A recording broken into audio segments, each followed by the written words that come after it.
수고들 하셨습니다. 오늘 계속해서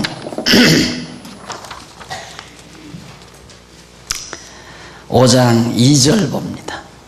아가 5장 2절.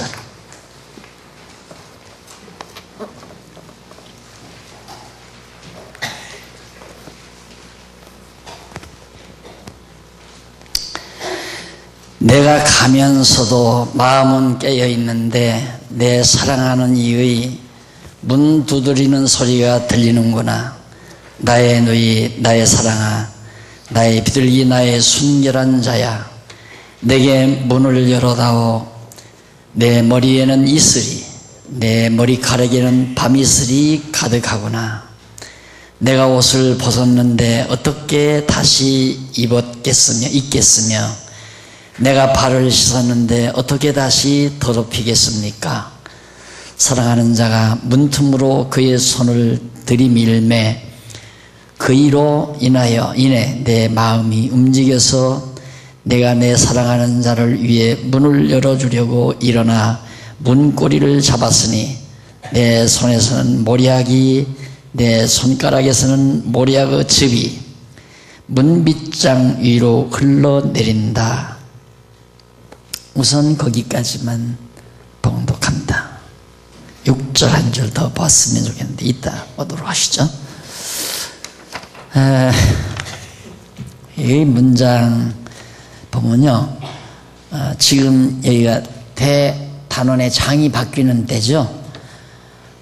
주보에 보시면 욥기에서 아가서까지가 찬양을 통한 언약인데, 찬양을 통해서 구약시대 성도들의 찬양을 통하여 메시아를 이야기하다, 그리스도를 언약하는 말씀이다 하는 얘기죠. 그런데 아가는 그럼 뭐냐? 여호와의 자비성 찬양. 어떤 찬양으로 메시아를 언약하는가? 여호와 하나님의 자비성을 찬양하는 그 찬양으로 그리스도 보낼 것을 언약한다 하는 얘기입니다.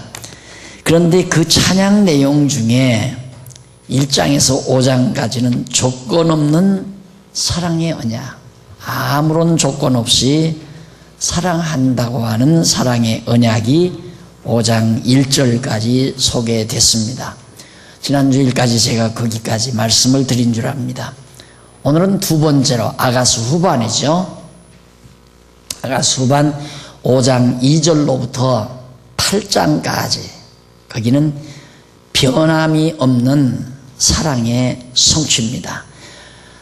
조건 없이 사랑한다는 언약을 하시고 그 언약대로 변함없이, 어떤 상황에서 변함이 없이 사랑을 언약한 대로 이루어 가신다, 그런 내용을 노래하는 겁니다. 그러니까 결국은 변함없는 사랑의 성취를 노래함으로 그런 찬양을 통하여 그리스도를 언약하신 말씀이다, 그런 뜻입니다.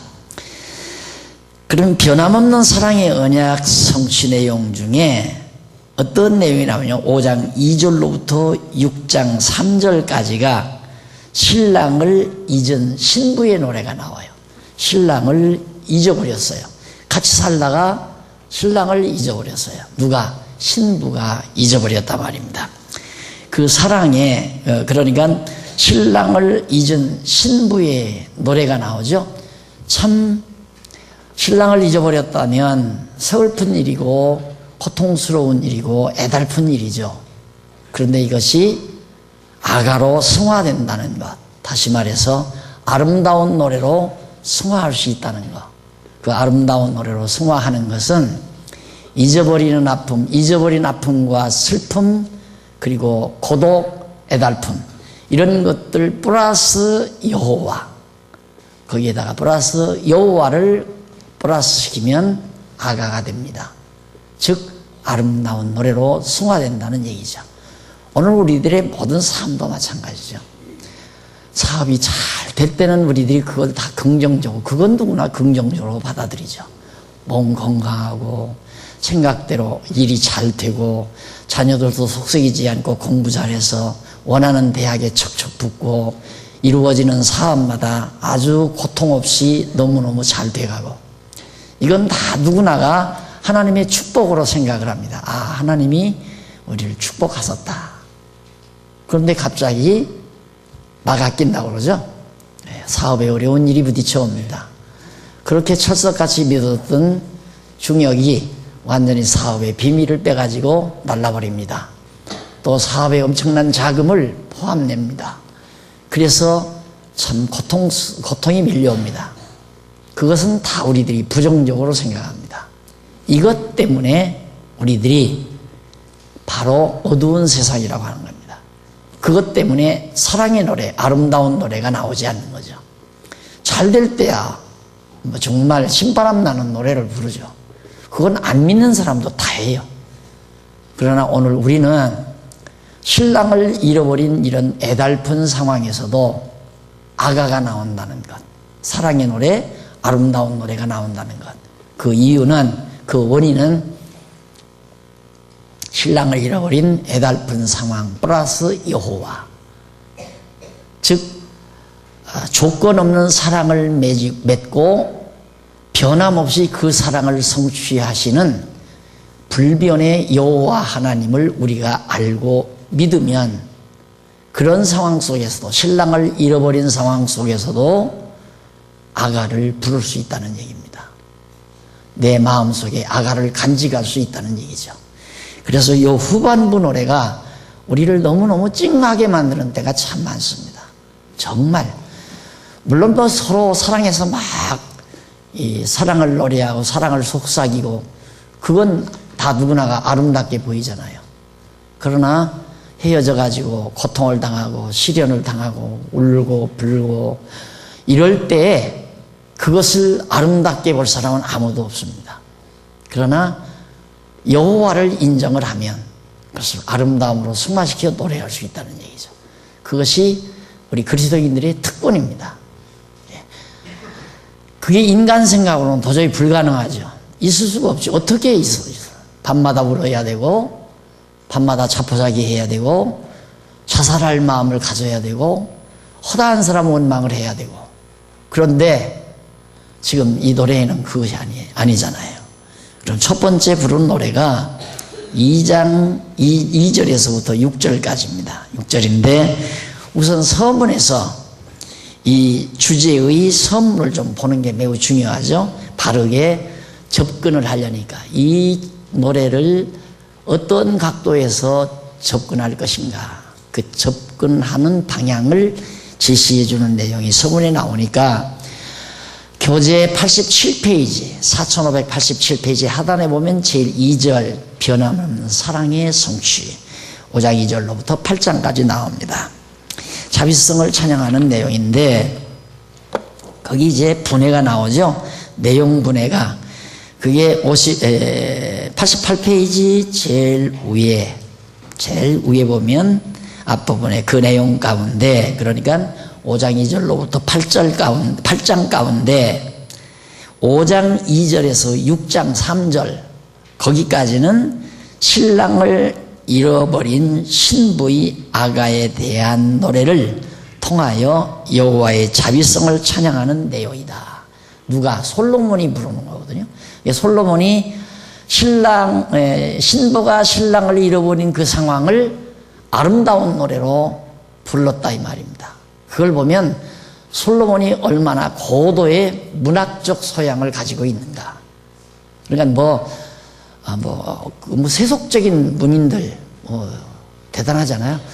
이 대통령이 휴가 기간에 누구야, 난 별로 관심이 없으니까 나를 무시하다가 올는지 모르지만 그 문인 있잖아요. 이름 난 모르겠는데 그분 초대에다가 왜? 좀 고상하잖아요.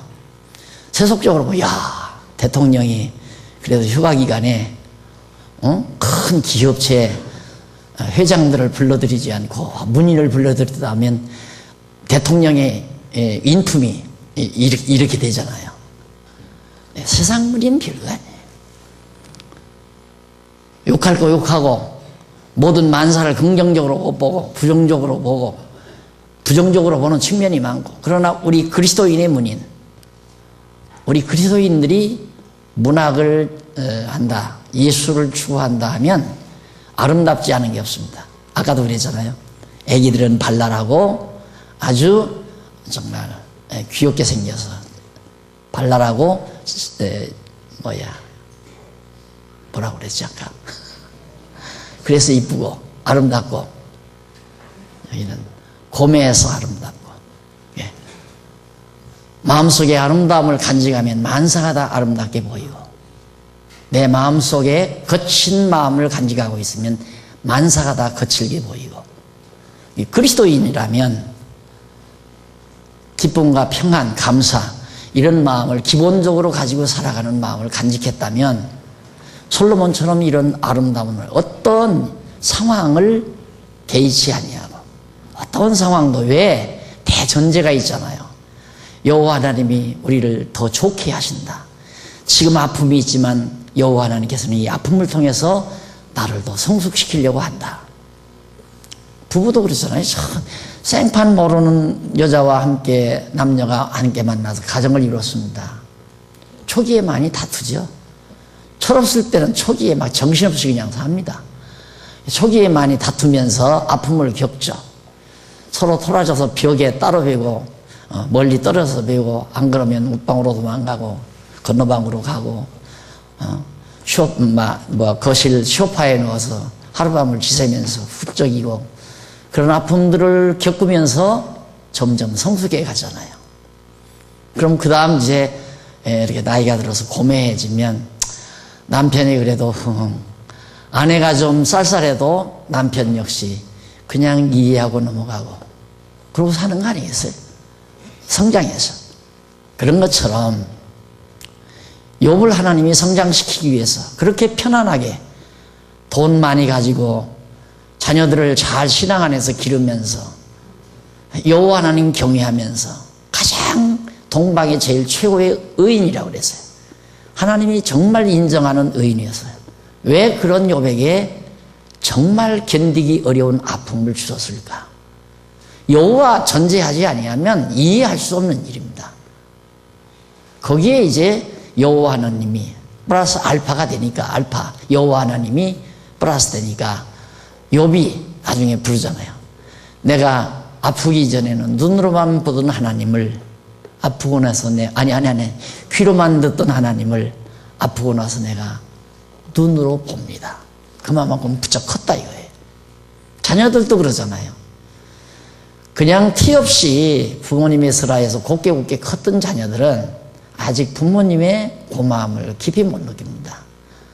저들이 결혼해서 가서 살면서 사업에 실패도 해보고, 자식들이 병 나가지고 밤을 지새우면서 이 병원 저 병원 줄다림질 쳐보기도 하고, 자녀들이 숨 넘어가는 모습을 보고 흐느껴 보기도 하고, 그러면서 커나가잖아요.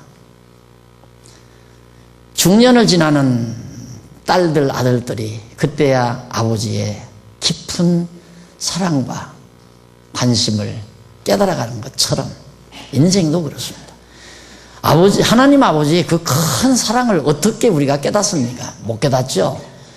그걸 깨닫게 하기 위해서 하나님께서는 우리에게 많은 아픔을 겪으면서 광야와 같은 세상을 살게 하시는 것 아니겠어요?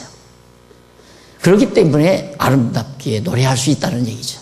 어떤 아픔이 우리의 삶 속에 밀려와도 우리는 절망적인 노래가 아니고 애달픈 슬픈 노래가 아니라 하나님 앞에서 아름다운 노래 중에 노래, 아가를 부르며 살 수 있다는 얘기입니다.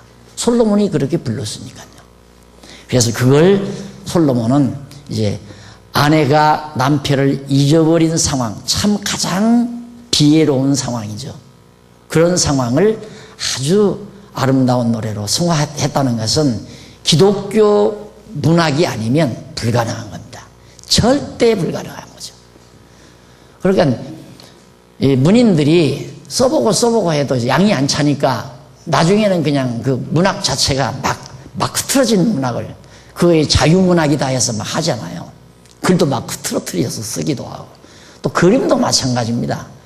사실파, 그래서 막 사실 그대로를 그리다 보니까 사진 기술이 얼마나 발달했어요. 그냥 그대로 쫙쫙 찍어내니까 사실화는 인기가 없단 말입니다. 사실화 그릴 바에야 사진 찍어버리면 더 사실 같잖아요.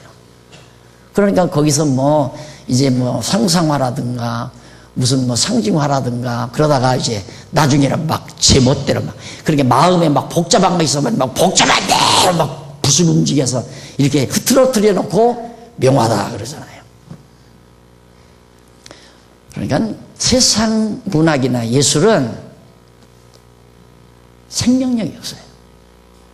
그런데 기독교 문학은 이건 진짜 결국 우리가 여호와 하나님 배우게 되면 다 문인이 안 될 수가 없어요. 예술인이 안 될 수 없고 문인이 안 될 수가 없고.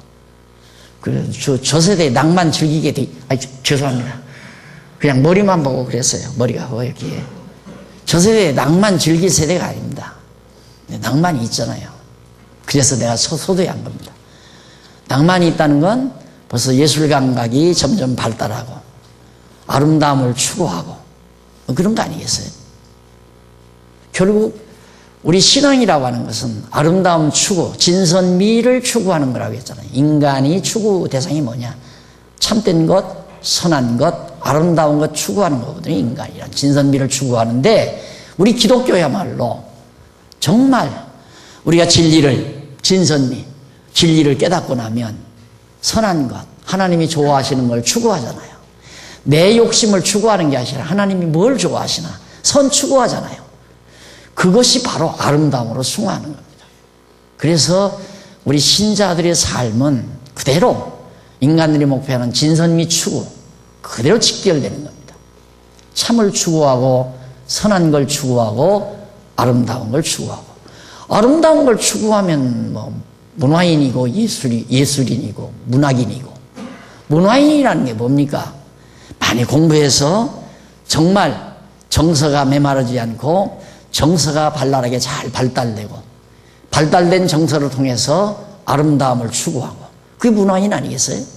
맨날 돈 벌어서 밥만 먹고 돈 벌어서 그냥 기름진 고기나 사 먹고 돌아다니고 한 번도 음악 감상실 가보지도 않고 어디 화방에 가서 어디 전시회에 가서 그림 전시회에 가서 국립박물관에 미술관 같은 데 가서 그림 한 복 제대로 감상도 안 하고 그런데 그런 거 감상하고 다니는 게 문화인이라고 자처하는 거예요.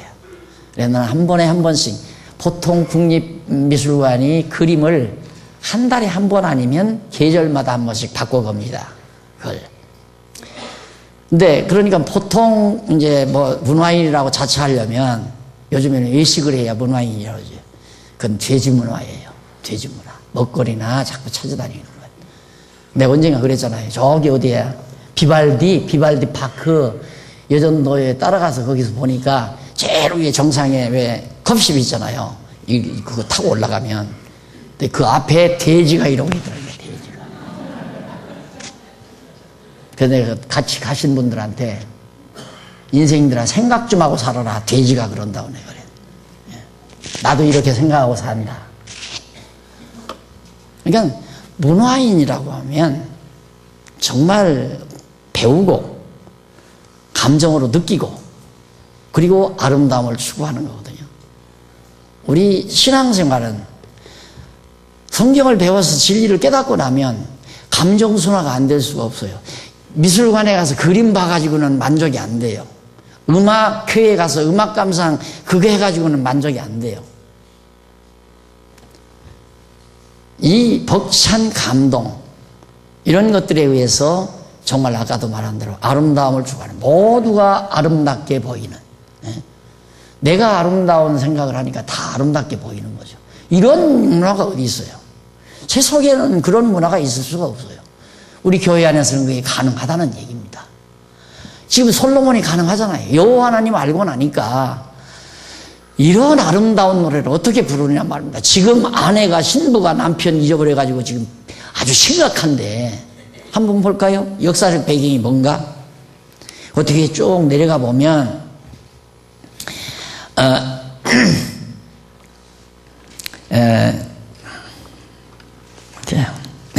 그 뒤에 나옵니다. 밑에서부터 아니 이제 위에서 줄바꾼데 나오죠. 88페이지 위에서 줄바꿈 내서 그 밑으로 몇 번째까지 내려오면 되느냐면 9번째 줄 뒷부분에 딱 보면 신명기 29장 그 뒤에 이렇게 언약의 말씀대로 이루어 주실 여호와 하나님의 역사적 섭리를 솔로몬이 미리 내다보면서 죄송합니다. 그 이전에 죄송해요. 그 줄바꿈에서부터 7째 줄 뒷부분에 보면 이 기간의 역사 섭리는 그러니까 이 노래의 역사적 배경이죠. 일찍이 여호와 하나님께서 모세를 통하여 이스라엘 자손에게 언약하신 말씀대로 이루어 주신 것이다. 신명기 28장에서 29장까지 이렇게 언약의 말씀대로 이루어 주신 여호와 하나님의 역사 섭리를 솔로몬이 미리 내다보면서 장차 이루어질 모형적인 역사 섭리를 바탕으로 아가 후반부를 노래한 것이다. 장차 이루어질 그러니까 장차 이루어질이라는 말은 솔로몬 때로부터 장차 어떤 일이 이루어지는가 나라가 두 쪽으로 갈라지죠. 남북이 갈라져요.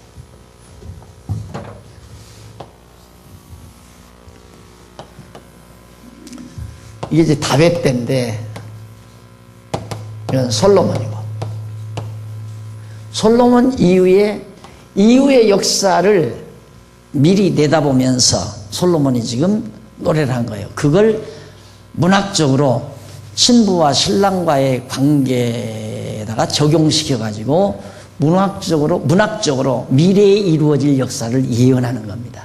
그래서 솔로몬도 예언자예요. 선지자고. 다윗도 물론 선지자고요. 그래서 이후의 역사가 바로 5장 2절부터 내려오는 노래 속에 다 배경으로 깔려 있습니다. 그러니까 이 역사 모르면 이 역사, 솔로몬 이후의 이 역사를 역사서에서 우리가 알지 못하면 아가서 5장 2절 이후에 나오는 노래를 음미할 수가 없죠. 그럼 뭔만 음미하는가? 문고리를 잡았다. 신랑이 와서 금방 들어오는 줄 알고 뭐 밖에서 찾는 이 지금 혼자 잊어버리고 꿈꾸는 거거든요. 남편이 돌아왔는가? 밖에서 자꾸 남편 소리가 들린단 말입니다. 잊어버려가지고. 그러니까 문고리는 뭐 다 그런 것만이지. 그래서 뭐 자기가 이 다음 연애편 있을 때 그렇게 묘사는 하겠죠. 그건 거룩한 문서를 속된 문서에다가 적용하는 거예요. 뭐 정치가들이 세술은 세부대에 담지 않는다. 그것도 장로라고 성경 목사들이 하는 얘기 좀 들었던 거예요. 성경에서. 이게 뭐 선거운동할 때 뭐 세술은 세부대에 그러니까 새로운 정치 이념은 새로운 당이 맡아야 된다. 그래 내가 대통령이 돼야 된다. 그런 데다가 이용해 먹듯이 성경에 이런 아름다운 노래들을 자기 연애 편지에다가 활용은 할지 모르겠지만 그건 완전히 아가서를 모독하는 행위죠. 그거와는 전혀 달라요. 그러니까 이 역사를 모르면 그걸 온당하게 음미를 못하는 거예요. 그러니까 적어도 시인이 시를 썼다. 그럼 그 시를 읽고 감상을 하려면 그 작가의 생애를 어디서 어떤 환경에서 어떻게 살며 어떻게 학교를 다니면서 어느 담임을 만나 무슨 생각 속에서 초등학교 시절을 보내고 유치원 시절을 보내고 그걸 샅샅이 알아서 그 작가의 마음 상태 또 정서 상태를 투명알처럼 다 들여다보기 전에는 그놈의 시 알 수가 없어요. 그 시를 음미하지 못하는 거예요. 그러니까 남의 시집 들고 딱 읽는 건 기만 행위예요. 자기밖에는 모르는 거예요. 시는.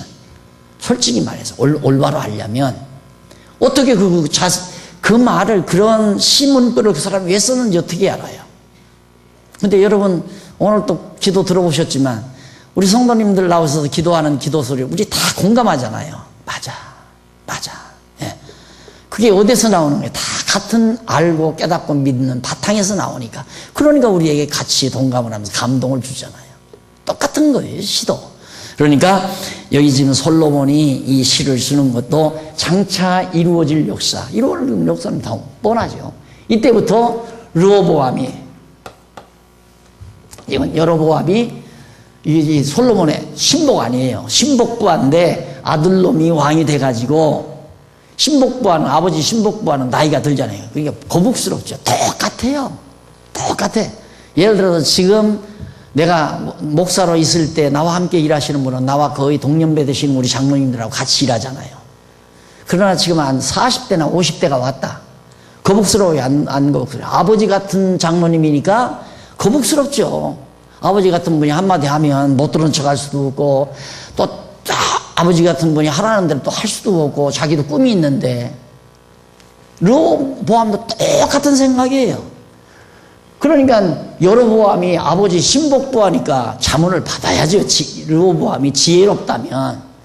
그러면 여로보암 아버지 신복에게 어르신하든가, 어르신은 아니죠, 신하니까 뭐 여봐라 안다든가, 우리나라 풍토로 말하면 불러가지고 여차 생각하는데 자네는 어떻게 생각하는고 하고 자문을 받아야 되는데 그게 귀찮다 이거예요. 그러니까 나중에는 불러서 한번 자문을 받으려고 그랬어요. 르호보암은 세금을 더 많이 걷고 싶은 거예요.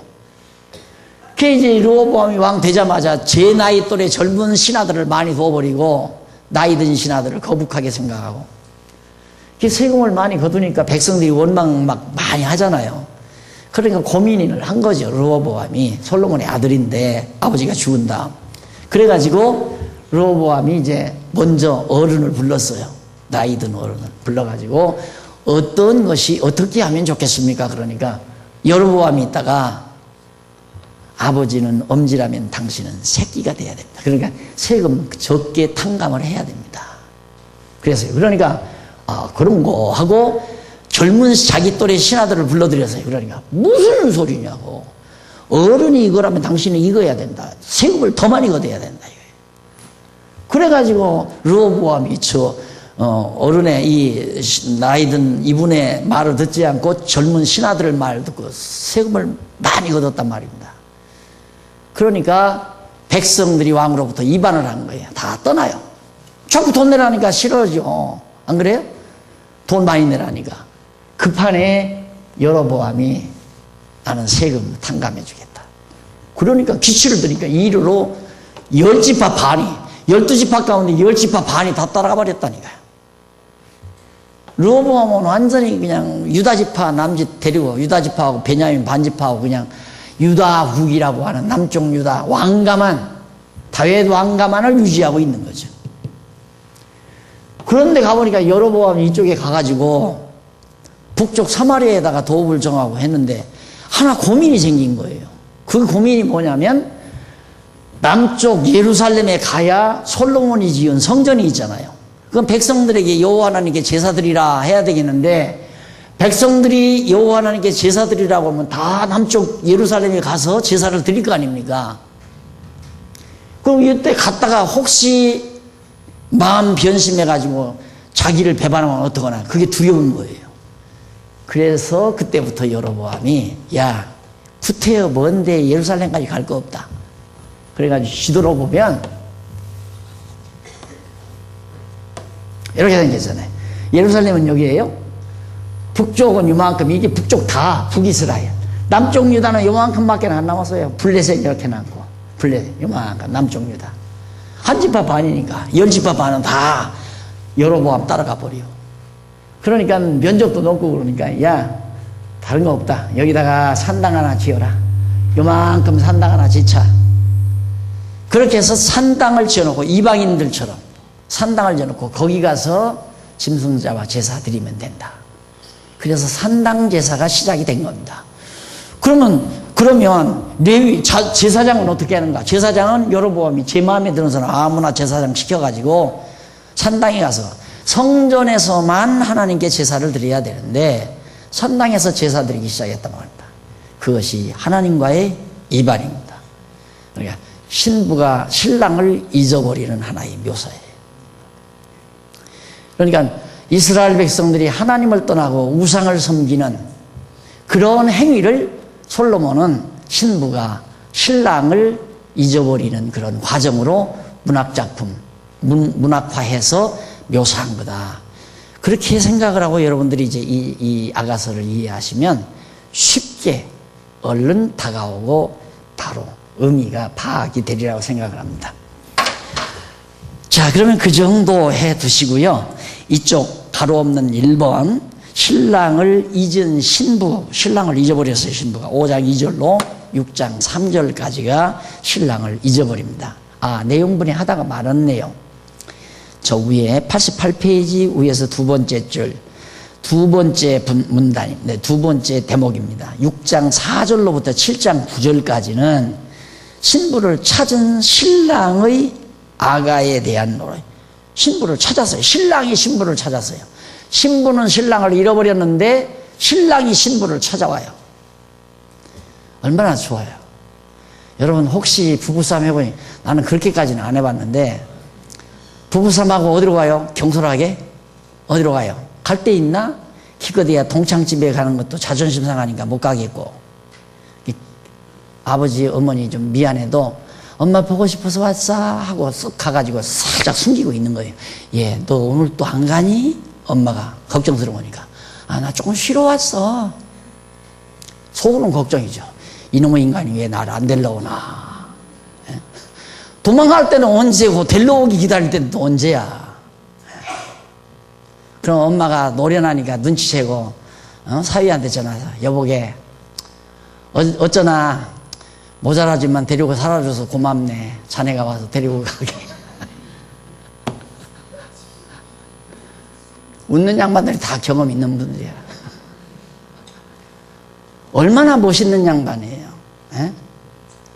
자기가 잊어버려 놨는데, 잊어버린 놈이 찾아와라고 가만히 있을 때 있는데 찾아오잖아요.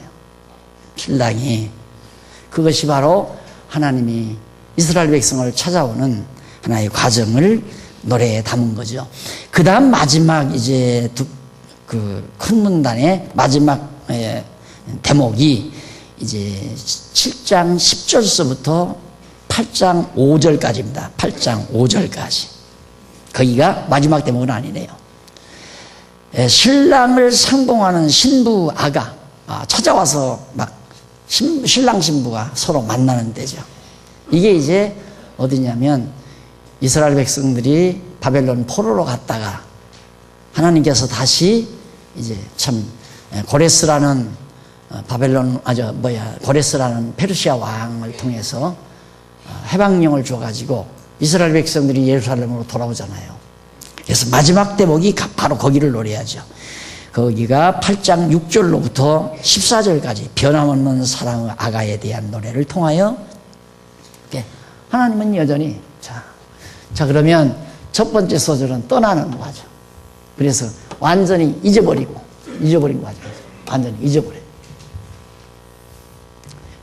잊어버리고 언제 완전히 바벨론으로 포로 잡혀갈 때는 이제는 요 하나님 아예 생각도 못하는 거죠. 예루살렘 다 파괴돼 버리고 찾아오죠. 찾아와서 다시 이스라엘 백성들 예루살렘으로 돌아오게 해서 변함없이 예루살렘을 회복하고 하나님을 경외하고 살도록 만들어주시는 하나님의 불변의 사랑을 이런 신랑과 신부의 사랑에 비유해서 문학적으로 노래한 솔로몬의 유명한 노래, 시, 아가입니다. 생각하시면서 우리가 이런 분의 사랑을 받으면서 사는 이게 이제 기억이 나야 내가 신랑을 잊어버리고 어려운 역경에 처하는 것처럼 내 처지가 참으로 비참한 상황이 있다 할지라도 절망하지 않고 심령 속에서 솟아오르는 노래 중에 노래, 사랑의 노래가 내 메마른 정서를 촉촉이 축여주는 아름다움을 창출해낼 수 있다는 얘기입니다. 그래야 신앙생활의 진리를 느껴요. 그러지 않으면 공연히 그냥 자연적인, 인간이 태어나면 누구나 다 종교성을 지니고 나오잖아요. 그 종교성은 난 종교성이라고 붙이고 싶지 않고 무속성이라고 붙여요. 기독교만이 종교라고 말한다면 그건 무속성이지 종교성이 아니거든요. 그러나 일반적으로는 무속성을 종교로 인정하기 때문에 무당들 칼춤을 추고 이러는 것도, 귀신들이 이러는 것도 그것도 종교로 생각하는 거예요. 일반적으로는, 학계에서는. 그러니까 기독교도 하나의 무속과 비슷한 걸로 그렇게 취급해버리잖아요. 그거 아니란 말입니다. 기독교만이 종교라고 말한다면 일반적으로 느끼는 것은 다 무속성이죠. 그런 무속성. 그러니까 그런 무속성에 의해서 두려워하고 겁내고 저주를 두려워하고 그냥 뻔하잖아요. 가정에 애군이 꼈다. 어려워서 참 무식해가지고 저기 뭐 미아래 도남동 고개 언덕 어느 무속집을 찾아갔다. 찾아가니까 눈을 왕방울만하게 뜨고 막 그냥 괭마리 흔들어대면서 젓갈통 흔들어대면서 막 큰일 났구나 해가면서 막 겁을 막 주잖아요. 처음에 딱 100만 원짜리 구대 100만 원짜리 6개 하잖아요. 안 된다. 500만 원 가져야 되겠다 하면 500만 원 하는 거예요. 그게 무속성이에요. 거기 안 녹아날 사람 별로 있어요. 아무리 똑똑한 사람이라도 일단 걸려들면 먹혀 들어가게 돼 있단 말이야. 우리는 안 먹혀 들어가죠.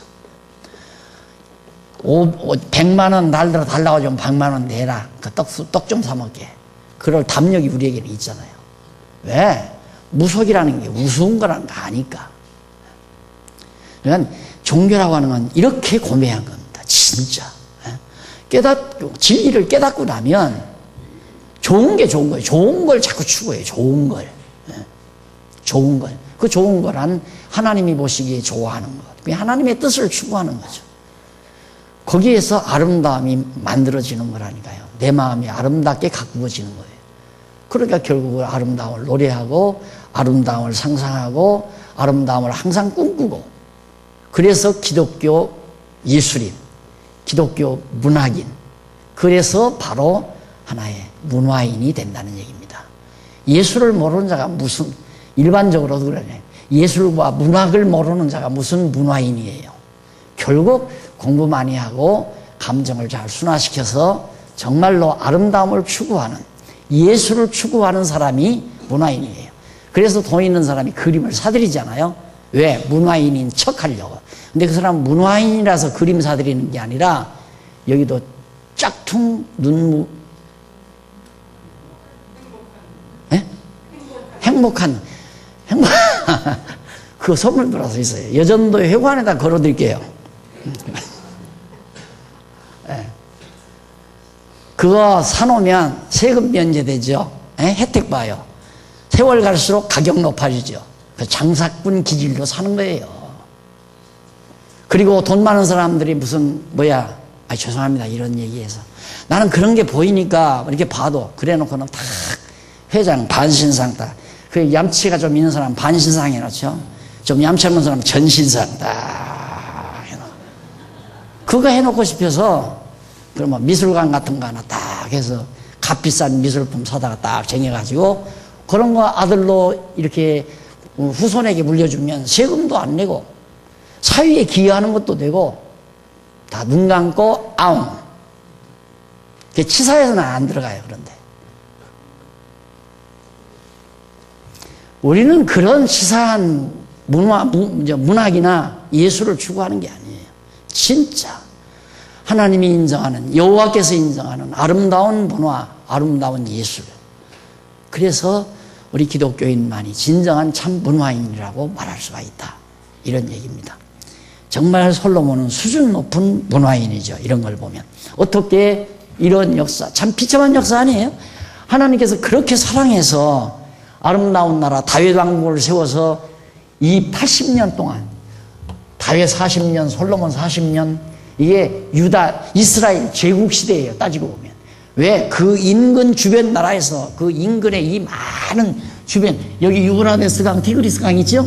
이 언저리로부터 여기 애국강, 이 일대를 다 여기에서 온갖 조공의 일이 다 들어온 거예요.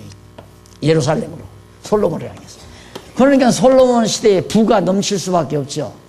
황금이 돌덩어리처럼 굴러다니고. 그렇게 풍요롭게 하나님이 해주셨으면 잊어버리지 말아야지. 그분을 왜 잊어버려? 그런 신랑을 왜 잊어버리냐 이 말이죠. 근데 잊어버려. 하나님 떠나잖아요. 우상관계요.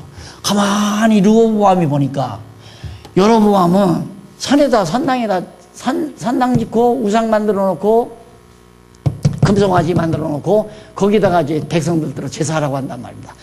그런데 강력해요. 아주 강력해. 그 여로보암은 북쪽 아시리아 이 아시리아하고 이 연합을 해가지고 군사력을 막 키우고 그렇게 위기에 몰릴 거 아니겠어요. 남쪽 유다가 점점 막 쪼그라들고 위기에 몰리니까 가서 이제 아첨하기 시작해요.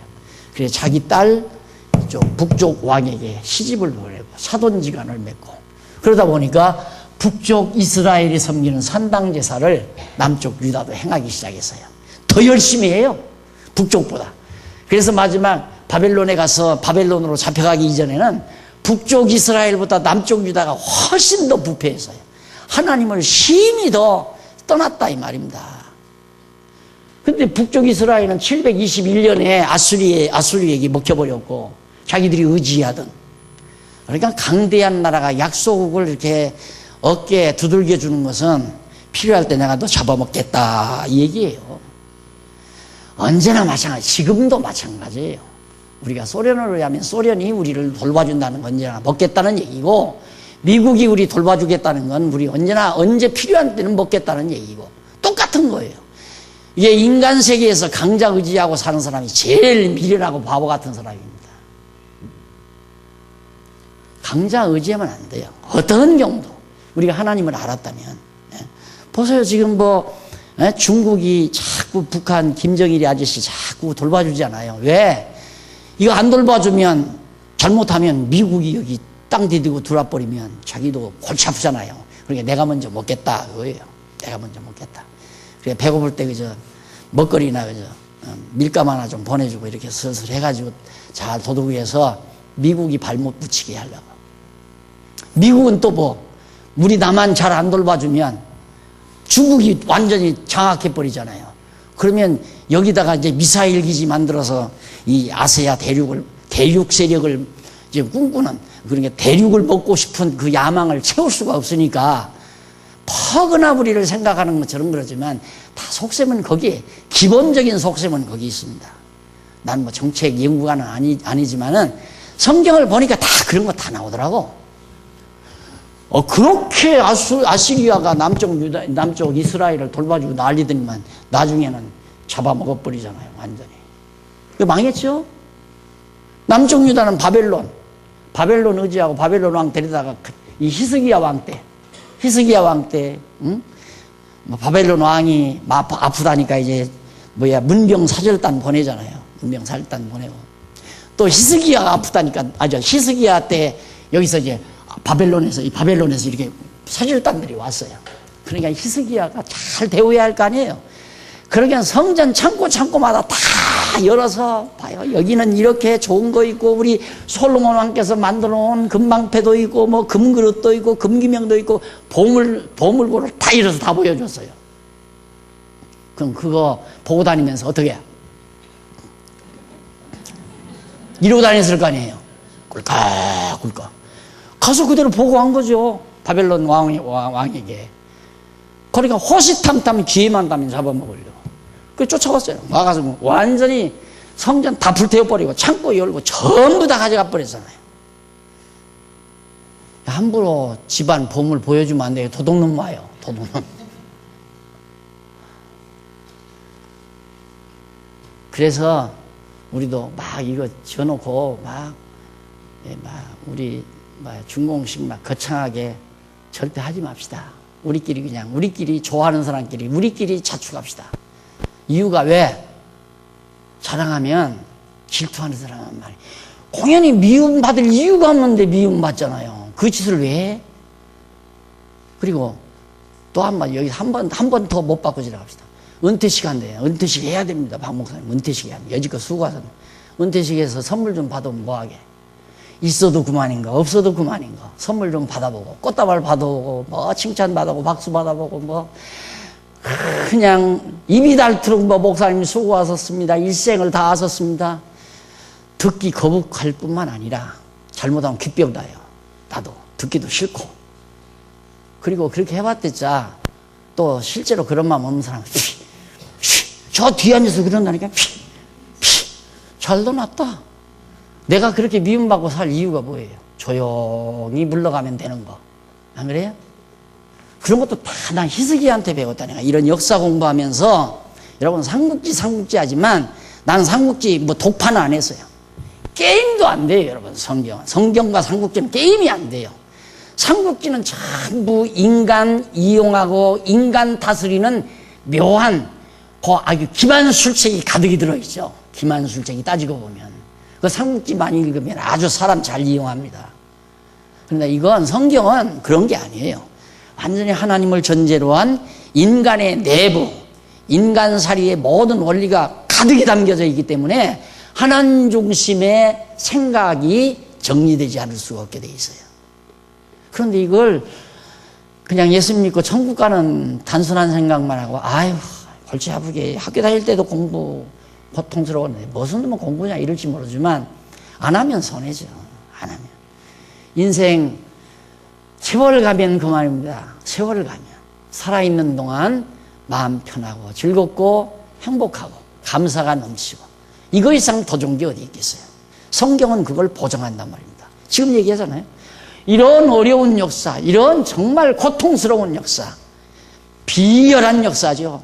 가서 강대한 세력에게 바벨론에게 아첨해야 되고 살려주십시오 해야 되고 이런 비열한 역사인데도 솔로몬이 그걸 부부의 아름다운 노래로 승화해서 불렀다는 것은 왜? 분명히 70년 포로 생활이 끝나면 찾아와 바벨론에서 이스라엘 백성들을 하나님의 유다 백성들을 다시 회복시켜 주실 것을 내다보면서 그걸 예언적으로 노래한 내용이란 말입니다. 그게. 그래서 신랑을 잊은 신부의 노래가 6장 3절까지인데 그 3절까지의 내용을 분해해 보면 5장 2절로 6절은 찾아온 신랑을 만나지 못했다는 신부의 아가를 노래하는 내용입니다. 하나님이 다 찾아왔는데도 못 만나요. 왜? 지가 떠났으니까 못 만난 거지. 하나님과 헤어졌다 이 말입니다. 그리고 두 번째는 7절로 9절은 수치를 당한 6절까지 7절로 9절은 수치를 당한 신부가 부탁을 한 여자들의 질문을 노래하는 내용이에요. 수치를 당해요. 수치라는 게 뭐예요? 이 수치 바벨론에게 완전히 먹혀 들어가서 완전히 다 드러난 거죠. 완전히 다 박살 나버리고 성전 다 불타버리고 잿더미 내버리고 뭐 민족들은 다 바벨론에 흩어져 버리고 나가서 바벨론의 종로로 타고 그 같은 수치가 어디 있어요. 신랑 떠나고 나서 그런 장면을 솔로몬이 노래 중에 노래로 승화해서 부르는 아름다운 노래가 담겨져 있고요. 그 다음은 6장 1절로 3절 넘어가서 6장 1절로 3절은 신부가 돌아간 신랑을 찾는 것에 대한 아가를 노래하는 내용입니다. 신부가 돌아간 신랑, 그러니까 꿈에 막 잊어버리고 꿈에 연모하는 신랑이 찾아왔다가 문을 끌어주려고 보니까 없어요. 돌아갔다 이거예요. 꿈속에서 지금 하는 얘기입니다. 꿈속에서. 그러니까 사모는 해도 옛날 영화로웠던 하나님 경외하고 솔로몬 시대, 다윗 시대에 살던 그 영화로운 역사를 꿈에 두고 혹시라도 신랑이 찾아오셔서 날 데리고 가지 않을까 하고 기대하면서 소망하면서 불렀던 찬양 노래가 바로 6장 3절까지입니다. 오늘 서문만 이렇게 잠깐 말씀드렸네요. 다음 시간 본론에 들어가서 노래 하나하나를 점검하도록 해보겠습니다. 기도하십시다. 자비로우신 하나님 아버지, 하나님의 변함없으신 사랑을 노래한 아가를 우리 함께 상고했습니다. 하나님 아버지, 우리가 얼마나 어리석고 미련한 삶을 살 때가 많았는지 모릅니다. 그렇게도 변함없이 우리를 사랑하건만 우리는 보이지 않는 하나님이기에 하나님마저 잊어버리고 여호와마저 잊어버리고 슬픔을 슬픔 그대로, 아픔을 아픔 그대로, 고통을 고통 그대로 노래하며 살 수밖에 없는 연약한 우리들 긍휼히 보소서. 깨닫게 하시고 정말 어떤 경우도 여호와 하나님 의지하고 인정하면서 아름다운 노래 부르며 사는 승리자들이 되게 해 주시옵소서. 예수님 이름으로 기도드립니다. 아멘.